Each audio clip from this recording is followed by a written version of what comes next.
Goals, relationship goals, life goals, body goals. Goals is a word that we throw around so much in today's society to reduce, things such as a great relationship, a successful business, a great life, or an awesome body. We reduce it down to the word goals, which kind of dampens the word, but the word goals in gym terms is one of the most important words. So let's talk about setting a goal. Let's talk about myself. We'll use me as, test subject A. We're going to go with, if I had a goal of going from 65 kg to 75 kg in 6 months, that would be a good goal to set. There is measurements there, so I can measure my weight from 65 to 75, and there's a time frame. There's 6 months. I want to get there in that amount of time. But if I use that as my main goal, and when I go to the gym, I'm eating well, I'm putting on some weight, I'm working out, in a week or two's time, I'll look and I'll be like, I'm nowhere closer to my overall goal. I'll probably get disheartened and I'll probably quit there and then on my journey, because 6 months is a long way away and you won't be able to see that vision of I'm going to get there that fast. So this is where we tackle our goals. We make short-term, mid-term and long-term goals. So for my goal of going from 65 to 75, my mid-term goal can be going from 65 to 75 kgs in 3 months' time.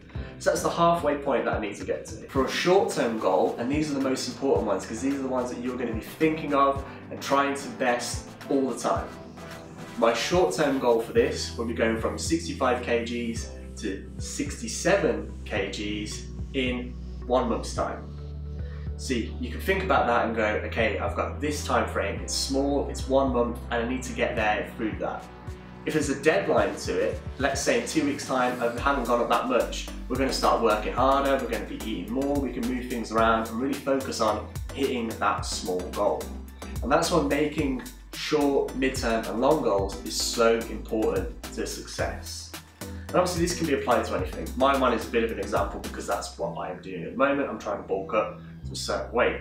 But you could use this in business, you could use this in YouTube. If you're a fellow YouTuber as well, you could be thinking, I want to get this amount of subscribers in this time. Now I know that's quite hard to do, and if you think about it, it's a bit of pot luck, but if you try and work towards it and you say, I want to get 10 subscribers in 1 month, if you're starting out, then you work, you comment, you speak to everyone, you make connections, and you'll probably achieve your goal. But if you had your long-term goal in your head and saying, I want 1,000 subscribers by the 6 months time or by the end of the year, you're going to get disheartened when you only get 10 in 1 week. But 10 in 1 week would be really good if it was your short-term goal. Are your goals SMART? Let's break down SMART. On the screen now you will see the breakdown of SMART. SMART makes up specific, measurable, agreeable, realistic and time-framed. This is a way to set goals that are actually doable. So let's break it down. I can't say specific, it's quite hard to get out. So S, specific. And that basically means, is it a goal and does it have, certain things? You can't say, oh, my goal is to get fitter. There's no way to measure that. It is a goal and you could work towards getting fitter, but there's no, exact specific point. Thank you. I can't say that word. I say Pacific like the ocean.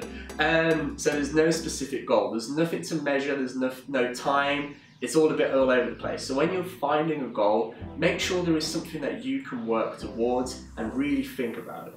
Measurable. That links into the first one. Find measurements. I want to grow my biceps from 16 inches to 18 inches. I want to gain this much weight. I want to improve my bench from 70 kg to 90 kg. Those are goals that are measurable because you can measure them along the way. A, agreeable. So this basically means, is it agreeable? Can you agree to put in the work to do this? You could set a goal that you want to be the best 100-meter sprinter, but can you put in the work and physically do that? Probably not. So you need to find a goal that you can do and you can agree to do the work for it. R, realistic. Is it a realistic goal? Kind of links back into what I said. You need to say, is this realistic? Can I actually put on that much weight? Can I actually bench this in that amount of time? Can I, run that fast? You need to realize, is this a realistic goal that can I achieve? And T, probably the most important one, is time framed. You need to set a time that you want to get it done by. as people, and as we all probably know, and we do this in our lives, if you don't, very well done to you. We love working to a deadline. We put things off and off and off, and then when it's the last week or the last day, you're like, holy shit, I need to start working now and get things done.